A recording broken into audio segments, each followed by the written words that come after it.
Hello, and welcome to episode 2 of Inside the DBL. It's a pleasure to be here, and thank you for joining me. We have a lot of draft stuff to get into today. Happy draft season. The draft is just 4 hours away, and we are all excited, obviously, and ready to go. So, what we're going to do is we're going to jump right in. I'm going to start with my mock draft for 2025.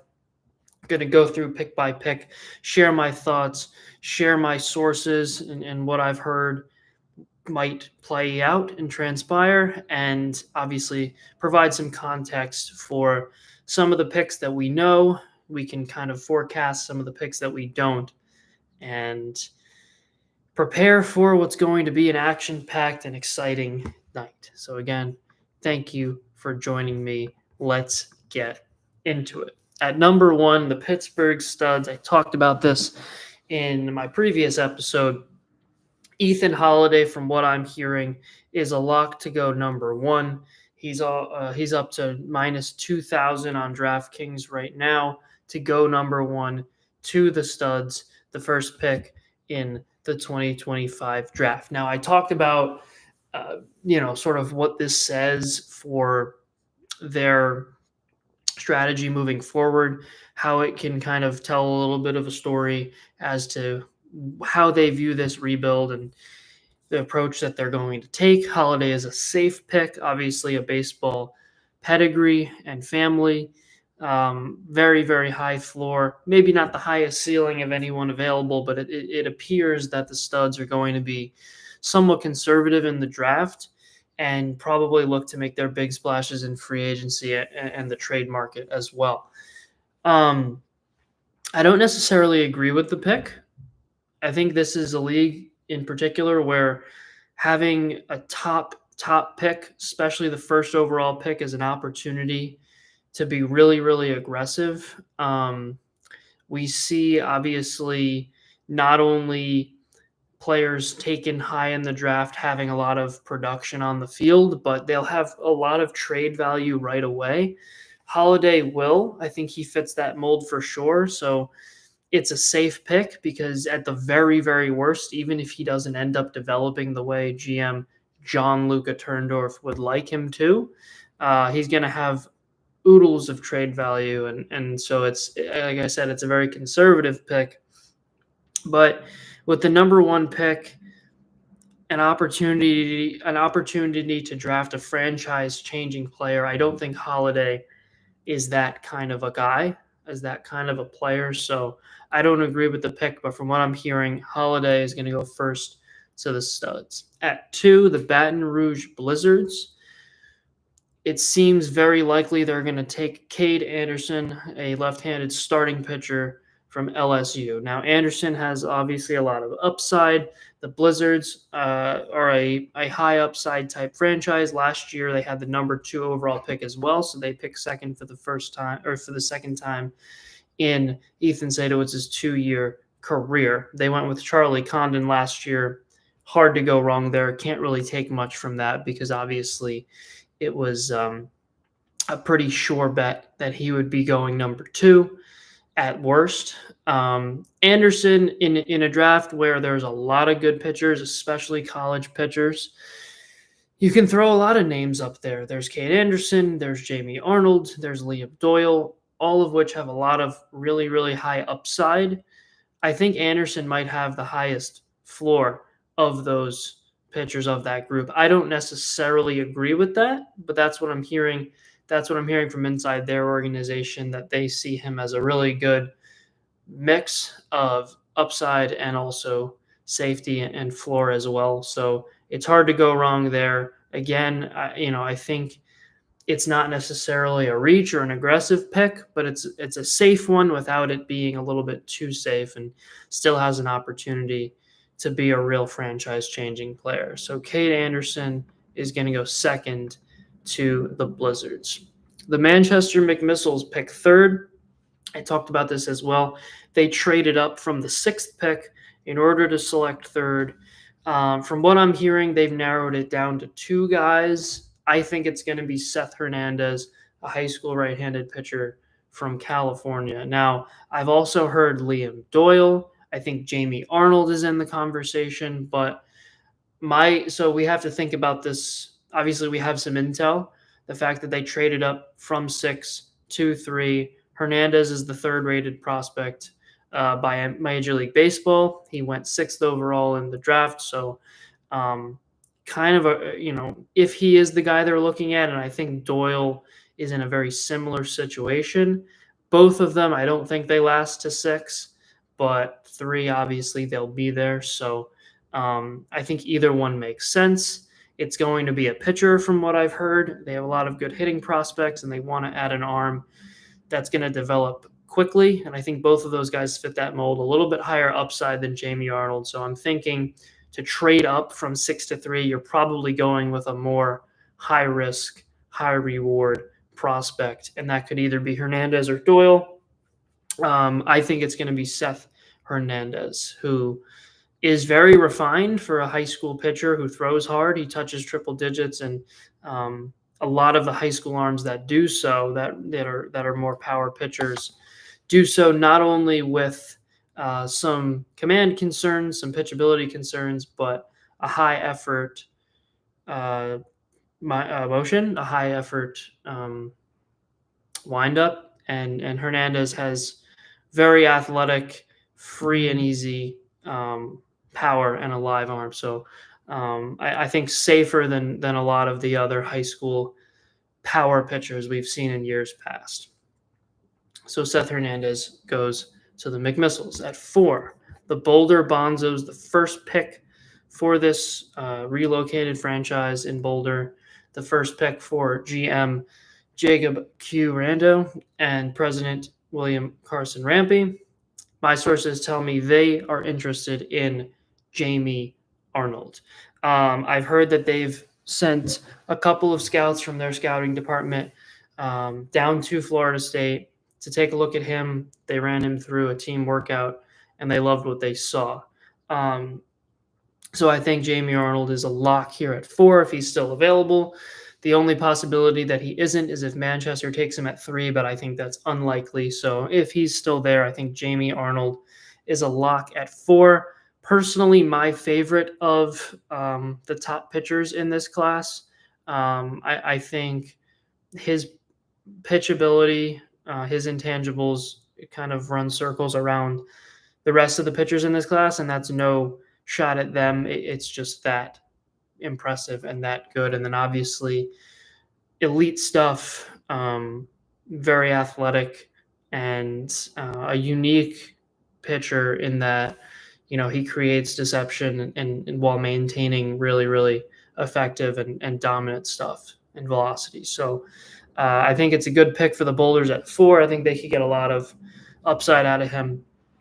And I think that they will take a pitcher for sure, and I believe it's Jamie Arnold. At 5, I hear the Bismarck Beefcakes have narrowed it down a little bit. They're going to go with a college player. My guess is it will be a hitter, and I think it's going to be Ava Arquette, shortstop from Oregon State. Now, I know they like Liam Doyle as well, and if he's still available at 5, it's a little bit surprising that he wouldn't be selected, but Arquette obviously has a ton of upside, winning the Golden Spikes in 2025. And, I think it's a franchise that historically likes to take hot players, right, rather than maybe historical and prolonged production, players that are on the rise, players that have performed, maybe not even necessarily performed well, although Arquette has, but have kind of wowed scouts in one way or another, most recently. And I think Arquette fits that mold. He sort of burst onto the scene last year and even more so this year, obviously winning Player of the Year. And I think that, he wasn't necessarily a can't-miss prospect coming out of high school, but I don't think that this organization is one that necessarily looks back that far. I think they're more interested in sort of their projection, their trends, and their momentum in the recent months. So I think Ava Arquette makes a lot of sense here at 5, and I think from what I've heard, the Beefcakes like him as well. 6 is the Wrenches. Now, obviously, they traded down from 3, so it's going to be probably a player that they think is still going to be available at 6 that probably wasn't really in the conversation in the top 5. But if Liam Doyle is still there, I think that they take him. I've heard they're looking for a pitcher, and a pitcher in particular who is going to fly through the ranks. They want someone who's going to produce at the major league level very, very soon. Doyle would be interesting here because presumably if they trade it down, they have their guys on somebody later in the draft, projected to go later in the draft, that they feel like 3 versus 6 is not going to make any difference. But if Doyle is still there, my guess is they kind of have him on the back burner. If he's selected in the top 5, they have their guy, their reach, if you will, that they'll go with. But I do think they're leaving that door open in case Doyle isn't selected, and I believe that he will be available at 6. Crazy upside, elite stuff, and elite physical strength, velocity, and incredible intensity on the mound as well. So really high upside. Definitely could be, a top 5 pitcher in the world at some point. And I think it comes with a lot of concerns. His secondary stuff needs some refinement, and his command does as well. But I think there's a lot of upside here, and I don't see him lasting past the 6th pick. Los Dominicanos. So from what I've heard, I've talked to the organization, some of the sources that I have close to the front office, and they have big plans for this draft. From what I'm hearing, they're going to be very, very aggressive. They have their eyes on some guys that might be considered reaches potentially, but Eli Willits is still on the board. I think it's a funky spot here because in a draft where the first round is a little weaker than usual, they certainly could go with somebody who's not projected that high. But my guess is if they're going to be as aggressive as I think, they feel like they can get their guys in the future rounds. And with Eli Willits, the number 1 overall pick in the MLB draft, still available, my guess is if he's still there at 7, Los Dominicanos is going to select him. I'm not that confident in this pick because I have heard that they're going to be anti-safe this year, and Willits obviously doesn't fit that mold. But I do think that they're going to use some of their later capital on guys that they really, really like and are probably going to go a little bit safer in the first round because of that. So I think Willits fits nicely here at 7 for Los Dominicanos, a shortstop from Oklahoma, high school shortstop. The Baton Rouge Blizzards, they have not 1 but 2 first-round picks, top 10 picks. They pick 8th. I think a lot of this is dependent on obviously how now we're getting into that zone where it's like you kind of have to see how it plays out, and I don't even think they know what their target is necessarily because it's very dependent on how the top 7 shakes out. But JoJo Parker is a guy that I know they've had their eyes on. They've been scouting pretty heavily, and he makes a lot of sense here. I don't think he's certainly not going to last into the second round for them to be able to take him there. So I think they grab him. It's a little bit of a safe pick, but I know they like him. High school shortstop from Mississippi. And, it's interesting in the draft, right? Because you want to, obviously, you have your eyes on certain guys, and obviously it's always a question of how much do you trust yourself and your scouting department, and how much do you maybe want to play it a little bit safe and go with a guy that, a lot of the scouts can sort of universally agree, has a lot of potential. But Parker's not lasting to the second round, and I think it's a spot where they want to make sure that they're going to get a really highly valued prospect around the league with a top 10 pick, and maybe not take their chances on somebody that they might even be able to get later in the draft. So I think obviously with 2 picks in the first round, that gives them the ability to be a little bit more conservative here. So I think they go with JoJo Parker. The Houston Hurricanes are at 9. They're always, pretty unique in the draft. They always kind of have some really unique selections, I would say. Tyler Bremner is a guy that is really perplexing this year. Obviously, getting taken second overall, very surprisingly in the MLB draft. And I know that he's a guy that they like. I considered Kyson Witherspoon here as well. He's another guy that I think that they're very, very high on. I can go with either one here, but my guess is it's going to be Bremner. He has a lot better sort of analytical metrics than Witherspoon does, higher spin, a little bit more um, Devin Milberg friendly. So I think if it's between those two, which I believe that it is from what I've heard, it's going to be Bremner, a guy who, especially in the Angels organization, they're known for obviously having their first round picks kind of fly through the ranks very quickly, and it's an organization that needs some juice and needs a jump start. So I think that makes a lot of sense. I think they're going to go with Tyler Bremner, the right-handed pitcher from Santa Barbara, with the 9th pick. The Cheesesteaks are probably the best drafting team in the DBL historically. It's been GM Ryo Shimada's sort of claim to fame. He's done an excellent job in the draft. And this is a funky spot because there are a couple high school kids that are still, probably getting to the point where they need to be selected that are pretty much bona fide first rounders, but there's all kinds of college talent as well. Now, the Cheesesteaks are not very consistent in their approach, which I respect. They're very, sort of adaptive and sort of play whatever cards they're dealt in the draft. They selected Nick Kurtz last year, who's obviously already having an impact at the major league level. So I tend to think they would want to go with another college guy, maybe a guy like Andrew Fisher. But I think they're going to take Steele Hall. I think his tools are too sort of eye-popping for him to last past the 10th pick.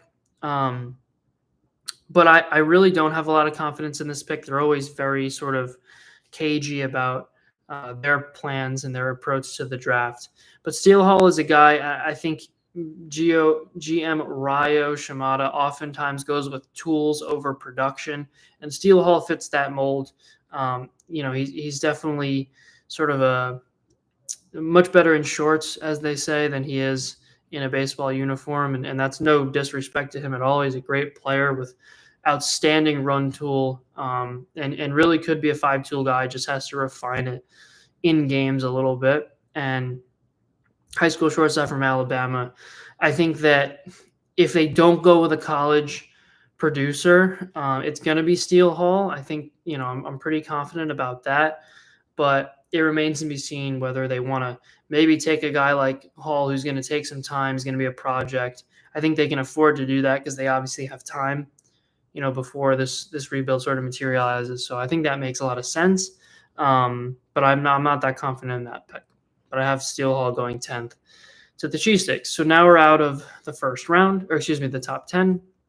The Dansville Lions, they're usually they tell their hand, a lot, and I think that they make it pretty clear whom they're targeting, I should say, and they don't really particularly hide it. They send a lot of their scouts, to kind of view these prospects very publicly, and I think there are still some really, really attractive high school prospects in the balance here, but it would be almost shocking to see GM Dunk not go with a college producer as he usually does in the first round. It's a class with a lot of, especially bats, now that most of the great arms are gone. College, productive bat is Dansville's bread and butter. It's almost unheard of for them to go in any other direction. So my sources have told me different things. It was looking like it was going to be Jace Lavalette early on in the process, and now it's sounding like they're having second thoughts, and Andrew Fisher could be on the table here at 11. They have 3 picks in the second round. They don't have a lot of mid-round picks, so it's interesting. I would be surprised if they don't make a move before 6 o'clock to add another pick or maybe move around the second round. Who knows?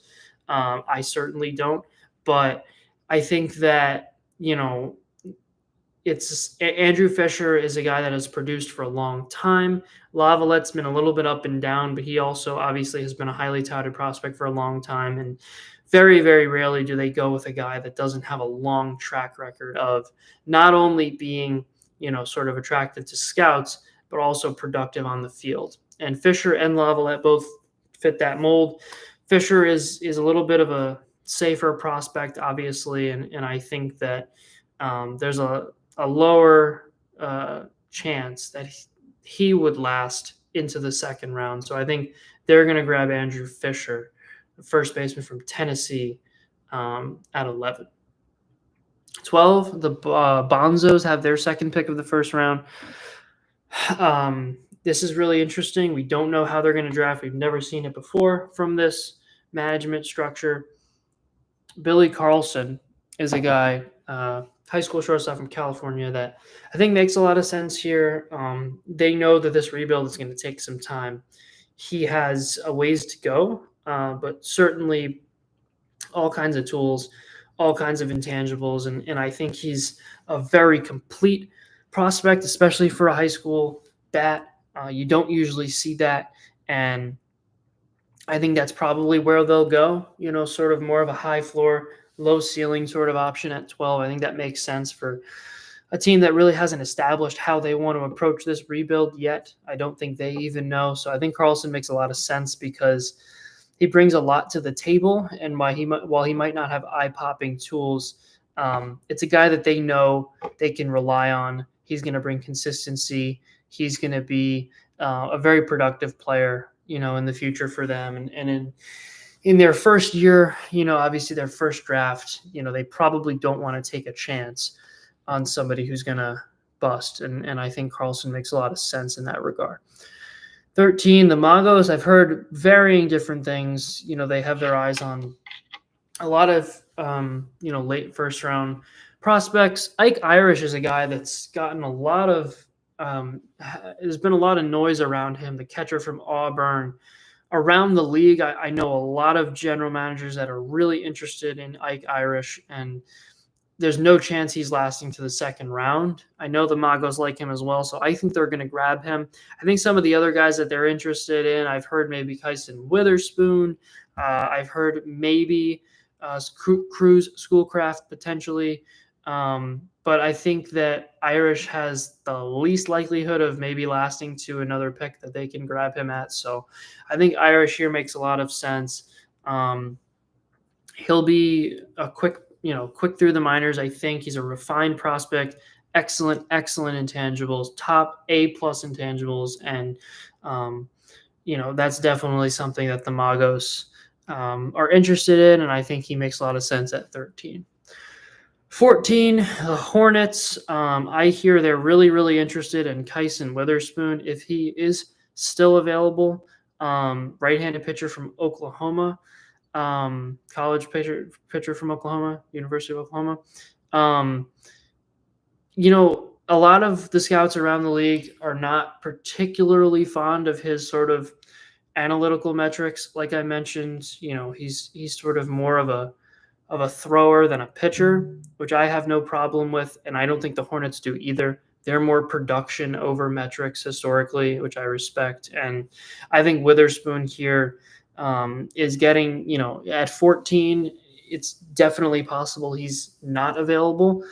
So I think that they're going to take the chance to grab him. Very, very intriguing prospect. And the Hornets are in an interesting spot because they haven't obviously embarked on a rebuild yet. They don't seem all that close to really contending in the Vintage Conference anytime soon. So it's a guy that's going to take some time for sure. Needs a lot of refinement. They went with Seaver King last year, the middle infielder from Wake Forest, who is a little bit of a project as well. And I just think that they're comfortable sort of waiting on their prospects. I think they're confident with what they have at the major league level right now. So I think Witherspoon here is probably a safe bet at 14. The Colorado Cargo Shorts, they're used to drafting a lot higher than 15. And they're also very, very sort of analytically minded. They don't have a problem going with high schoolers who are going to take some time. Obviously, we've seen a very, very patient and slow rebuild in the past. Maybe they could change that strategy, but I think if Kason Cunningham is available, the shortstop, high school shortstop from Texas, they're going to grab him. Eye-popping tools, bundle of energy. I think he's the perfect sort of prospect, and not only physical prospect, but just sort of emotional prospect and personality that can really energize this franchise. I think he makes a ton of sense here. I love the pick. I'm not sure where they're going to go. I think they're still figuring it out. And obviously at 15, it depends on how it shakes out. But I think Cunningham here is kind of the perfect fit for them. And I think that makes a lot of sense. The Mambas at 16. Last year, they selected Leodalis DeVries in the first round, the first international prospect we've ever seen drafted in the DBL via the rule change that came in 2024. That worked out tremendously well. I think they take Elian Pena this year. I think they're, for the second year in a row, the first team to go out and take an international prospect. I know a lot of GMs are really interested. Obviously, they saw it pay off for them last year. And I'm not as high on DeVries as some others, but obviously he has trade value at the very least. And Pena is a guy in a similar spot that is going to rocket up the MLB prospect boards very, very, very quickly. And I think like I said, at the very, very worst, it's a safe pick because he's going to have value in this league. Very possible that somebody takes an international prospect earlier than 16. It could be Joswar de Jesus Gonzalez first because he is the top rated prospect on MLB. So Pena, I think here is a very safe pick for Michigan. I think they're interested in him. And from what I've heard, they're almost a lock to go with another international prospect because late in the first round, I don't think there's a guy that they're particularly, fond of or more accurately feel like they need to grab. So I think they're going to go safe here and take value with Elian Pena, shortstop from the Dominican Republic. The Baltimore Bradfords, I hear they're really, really interested in Kyson Witherspoon, but I don't think they're going to last to 17. So in that case, I think they would go with Cruz Schoolcraft, left-handed high school pitcher from Oregon. Very, very unique. Definitely a project, a lot of upside, but going to take some time. They've obviously shown a proclivity to being a patient franchise that is willing to wait on their prospects to develop. Schoolcraft fits that mold. I hear they're really interested in him. They sent a scout across the country to take a look at him just last week, from what I've heard, and they liked what they saw. So I think Cruz Schoolcraft is a guy who a lot of GMs have their eyes on. I know I've heard that he's been very attractive in some of the scouting departments around the league. It's very possible he doesn't last to 17, but if he does, there's no way he lasts to 18. The Rentham Wrenches at 18. Second pick in the first round, not sure. Obviously, they traded down in their first pick, so they have a guy that they want, I think. But like I said, if Liam Doyle is still there at 6, I think they're going to pass on their guy, knowing they can probably still get him at 18. I have a feeling that guy is Patrick Forbes, the right-handed pitcher from Louisville. I think it's going to be a high upside guy, something late in the first round. Obviously, with multiple picks in the first round, a lot of GMs see that as an opportunity to play it safe. But seeing as they traded back with their first pick, I think they're going to use the second one to be aggressive and go get somebody with a lot of potential. Patrick Forbes fits that mold. Gage Wood could be in play as well. I know they're probably looking to add, sort of MLB ready pitchers from the college ranks. I think Gage Wood makes sense. I think Patrick Forbes is a sneaky pick. Um, he's not going to be there for their next pick. He's an interesting prospect that sort of burst onto the scene. I think they're going to take an opportunity here at 18 to select him. 19, the Bismarck Beefcakes. I think they made the splash of the day so far, and trading into the first round, traded a lot of capital to do so. So it's very clear they had their eyes on somebody very, very strongly. Um, I think a lot of the guys that they're interested in, from what I've heard, are not going to last to 19. I think they're hoping somebody will, but are starting to read the tea leaves a little bit and realize that they're not going to be available. And Gage Wood is a guy that makes a lot of sense here. Again, they usually go with upside over consistency and production. I think Gage Wood is another guy in the Philly system who could really fly through the ranks. Right-handed starting pitcher from Arkansas.